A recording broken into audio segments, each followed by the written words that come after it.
acaba usted de exponer, bueno, evidentemente pareciera ser de que hay ciertas exposiciones que se prestan a la polémica.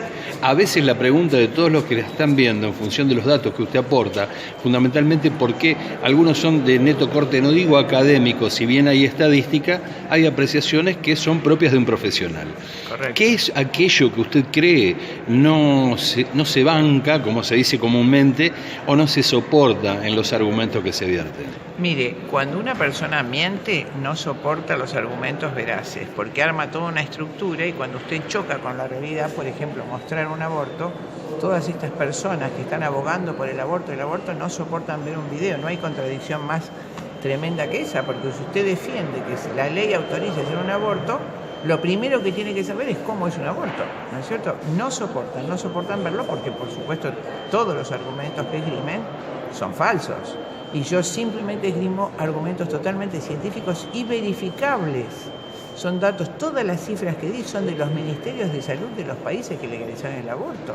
Respecto de eso, ¿qué es lo que, ampliándolo, algunos datos como para que quien la está viendo diga, bueno, es contundente? Bueno, los dos ministros de salud que se basan en cifras de la IPPF, la Internacional de la Muerte, la organización que se dedica a lucrar con el aborto en todos los países, y en Estados Unidos le acaba de sacar el presidente Trump el subsidio, por eso está desesperada buscando nuevos mercados.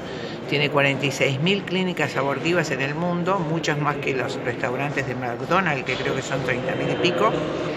Esta clínica subvenciona, interviene en la Organización Mundial de la Salud y paga a muchos funcionarios. Por supuesto, puedo mostrar las vinculaciones de muchas personas que intervienen en el Ministerio de Salud, y el anterior con la IPPF. Esta organización fue creada por Rockefeller para legalizar y promover el aborto en todo el mundo desarrollado en 1952.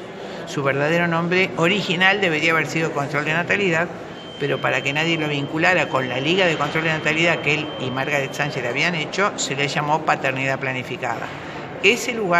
Desde ese lugar lanzan estadísticas y mentiras que fueron desmentidas por uno de los grandes promotores del aborto, que fue el doctor Nathanson, que en el año 78, si no recuerdo exactamente el año, cuando él estaba haciendo el aborto 75.000, se dio cuenta de la barbaridad que era cuando ve con la ecografía al chiquito llorar y esconder su carita en el útero de la mamá y huir con los bracitos, y entonces queda en shock y después escribe varios libros, hace un video y confiesa que ellos, para legalizar el aborto, mancomunadamente con la IPPF y otros organismos abortistas demográficos, falsificaba las cifras de muertes por aborto. Hablaba de, por ejemplo, 500.000 abortos cuando había 93.000 abortos. Hablaba de 10.000 muertes por aborto cuando había 200 muertes por aborto en Estados Unidos.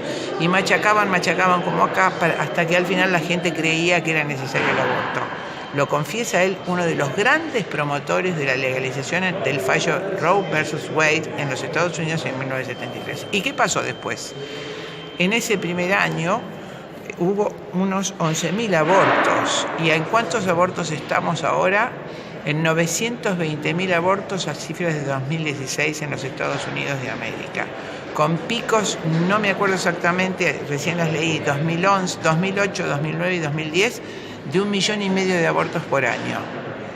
Las cifras del CDC estoy hablando, no estoy hablando de las cifras de la IPPF, de los organismos oficiales de los Estados Unidos. Lo mismo expuse en Canadá. Canadá empezó también con algo así como 11.000 abortos, está en el orden de los 300.000 abortos en el año. Tenía un nacimiento de 380.000 niños, ahora tiene menos de 300.000 niños en el año, se ha detenido su crecimiento demográfico y empieza a descender. Ni hablo de España. El caso más dramático es Uruguay. Uruguay legalizó el aborto en el 2012. En el 2013 tuvo 7.000 abortos. Él denuncia que tenía 6.000 abortos clandestinos en el 2012. En el 2013 tuvo 7.000 y pico de abortos. En el 2014, 8.000 y pico. En el 2015, 9.000 y pico. Y en el 2016, casi 10.000 abortos en el año. Es un aumento dramático de las cifras de aborto, y el 99% de las mujeres que lo hicieron no invocaron ni violación, ni malformaciones del feto, ni problemas de salud, simplemente por propia voluntad. Está en las estadísticas del Ministerio de Salud de Uruguay. ¿Usted entiende de que esta proposición y esta suerte de campañas que usted dice se realizan tiende de alguna forma a un control maltusiano de la población en Latinoamérica con un objetivo de generar saldos exportables que sería un objetivo económico para ellos y no cultural, ni de moral, ni de ética? Por supuesto, todo lo que usted dice es así. Esto se llama política maltusiana y darwinista. Lo ha enunciado claramente Rockefeller, lo ha enunciado claramente Margaret Sanger, la creadora de la IPPF. A ver si nos entendemos. La creadora de la IPPF dice: las personas con menos capacidades, pobres o disminuidas, son un lastre para los sectores superiores de la sociedad. Más hijos para los más capacitados, menos hijos para los menos capacitados. Esa mujer hace la Liga de Control de Natalidad en Estados Unidos, obliga a 27 estados Rockefeller a hacer eugenesia obligatoria antes de la Segunda Guerra Mundial. Cientos de miles de familias fueron esterilizados por esta Liga de Control de Natalidad, y esta mujer es la que hace la IPPF para tener un control de natalidad sobre los países dominados. Ella hace la primera clínica de abortos para negros en Estados Unidos y dice, justamente para que los negros no sospechen, dice manejar la clínica con comadronas y ministros negros. Esa mujer es la que hizo la IPPF, y efectivamente ese control de población racial se llama control maltusiano y darwinista. Así dijo Malthus: invito a los pobres y a los menos capacitados a que no tengan hijos para no ser un lastre para los sectores superiores de la Digamos sociedad. que una solución local que puede ser de carácter racial por una cuestión, no vamos a hablar de prejuicio porque sabemos cómo es la sociedad norteamericana respecto de esto, trasladado a otro lugar del mundo, más allá de lo racial, el único fin, digamos, entonces el lucro, el utilitarismo. Por supuesto, imagínense, además eso está escrito. Es justamente Henry Kissinger, que fue secretario de Estado del presidente Richard Nixon, quien en 1974 eleva un informe al presidente de los Estados Unidos que se llamó Implicancias del crecimiento poblacional para la seguridad de los Estados Unidos y sus intereses de ultramar. Más conocido como informe Kissinger, que dice que en el siglo XXI Estados Unidos carecerá de los minerales necesarios para su industria, pues los habrá consumido a lo largo del siglo XX, que esos minerales yacen inexplotados en los países en vías de desarrollo. Si esos países alcanzan un crecimiento poblacional importante, dice Kissinger, será inevitable su desarrollo industrial, desarrollo que debemos evitar a toda costa para que no consuman los minerales necesarios para los Estados Unidos de América. Y al final del informe dice, lógicamente, para que los estados huéspedes no sospechen, o sea, nosotros, debemos ocultar nuestros objetivos demográficos detrás de planes sanitarios. No sé si soy clara. La pregunta sí le hago porque días pasados estuvo el ministro Rubinstein exponiendo los argumentos que se dieron en torno a cómo se explicitaba el tema de la palabra oficial era en torno a cifras. Esas cifras generaron... El ministro Rubinstein está vinculado a través de sus empleados, varios empleados del Ministerio de la Nación y de Salud, a la IPPF directamente.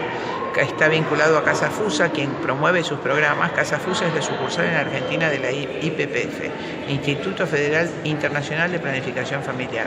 Él está vinculado directamente a esos organismos, ya sea por financiaciones o por personal al que pone a cargo de, por ejemplo, programa de salud y adolescencia. En él es la encargada nacional de coordinación de la Casa Fusa en el Hospital Argerich de Buenos Aires.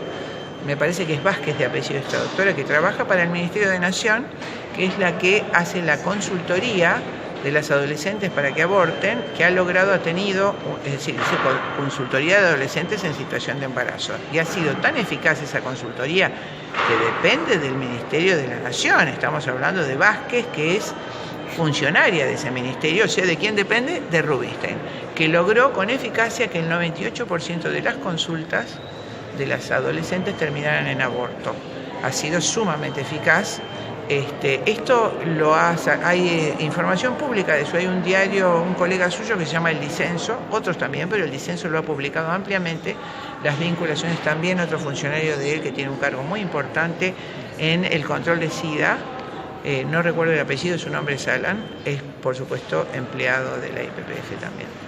Perfecto. O sea que, si redondeamos la idea, debe ser un negocio estratégico controlar a la población en Latinoamérica, y es un negocio circunstancial vender aquellos medicamentos que de alguna forma impiden la natalidad, digamos, ¿no? Cifras de la IPPF, Un aborto medicamentoso reporta 400 y pico de dólares de ganancias, 700 y pico de dólares cuesta un aborto quirúrgico. Eso lo vamos a financiar nosotros con los impuestos. El único que va a ganar, como dice mi amigo Laje, es el verde del dólar. Le decía, doctora, evidentemente es que hay un planteo de negocio estratégico y uno de coyuntura. Se gana en la visión, un posicionamiento internacional, protegiendo ellos los recursos que son nuestros. Y después hay otro inmediato en el negocio a través de la venta de aquellos medicamentos o drogas que impidan la natalidad. Por supuesto, correcto, eso sí. Bien, ahora la pregunta es así, se habla de que hay un problema, hay quien dice que es un problema de salud pública, hay quienes sostienen de que esto no es tan así. La respuesta a la demanda por una situación que pueda atravesar una joven, ¿cómo cree que hay que abordarla? Porque hay cuestiones que parecen ser que son inminentes. Mientras hablamos, estas cosas pasan. Correcto. Todo lo que pasa en el mundo siempre ha pasado el homicidio, el robo, el aborto, el nacimiento, los ataques de un país a otro, los imperialismos, siempre han pasado. Entonces hay que ponerse de pie frente a eso. A las jóvenes que acuden hay que, por supuesto, ayudarlas en todo. El Estado tiene que estar presente asistiendo a la mujer que tiene un embarazo inesperado. Y si es una joven adolescente, proponerle y facilitar la adopción si ella no lo quiere tener. Si lo quiere tener, ayudarla con todos nuestros recursos materiales y anímicos para que la nena o la joven se sienta contenida y ayudada.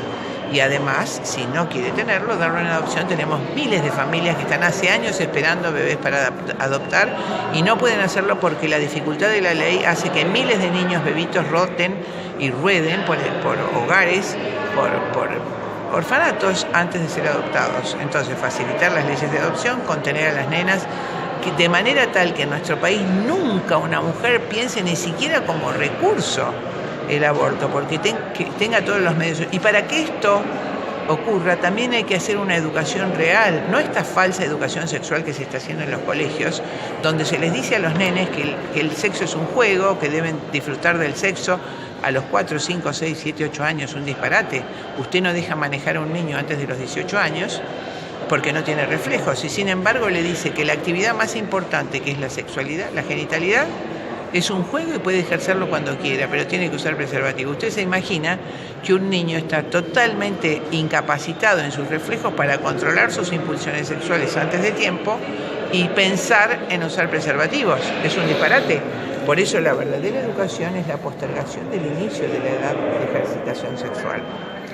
Bien. Habló de los traumas posaborto.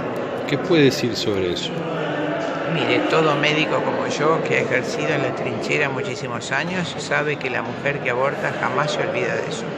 Nunca se olvida, pasan 30, 40, 50 años, y me pasó algo que le voy a contar.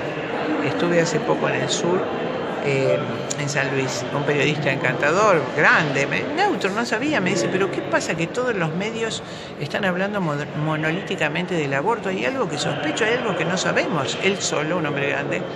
Bueno, expliqué todo esto, lo que a usted le acabo de explicar, y expliqué, me preguntó, ¿cuál es el daño del aborto? La mujer nunca lo olvida, y se puso a llorar y me dijo, yo hice un aborto con mi mujer hace 30 años y la semana pasada le pregunté a mi mujer y me dijo que había sufrido todos estos años y no me había querido decir nada. Es lo más horrible que hice en mi vida. Le agradezco por su información. Esta es la verdad sobre el aborto. ¿Hay trabajos científicos sobre eso? Sí, le puedo citar la Sociedad de Psiquiatría Británica, la British Society. No solo ha hecho 2 trabajos de envergadura muy grande, el que le voy a citar es justamente hace, no le quiero decir exactamente si hace 3 o 4 años, pero lo puede buscar cualquier interesado y con internet, sí, donde sugiere la Sociedad de Psiquiatría que los médicos informen mucho más a las mujeres, traten de asesorarlas mucho más antes de que hagan el aborto, porque tiene un altísimo índice de suicidios por aborto y de grandes depresiones. Y le estoy hablando de uno de los países que primeramente ha legalizado el aborto y probablemente no sepa cómo salir de ese atolladero y cómo volver atrás.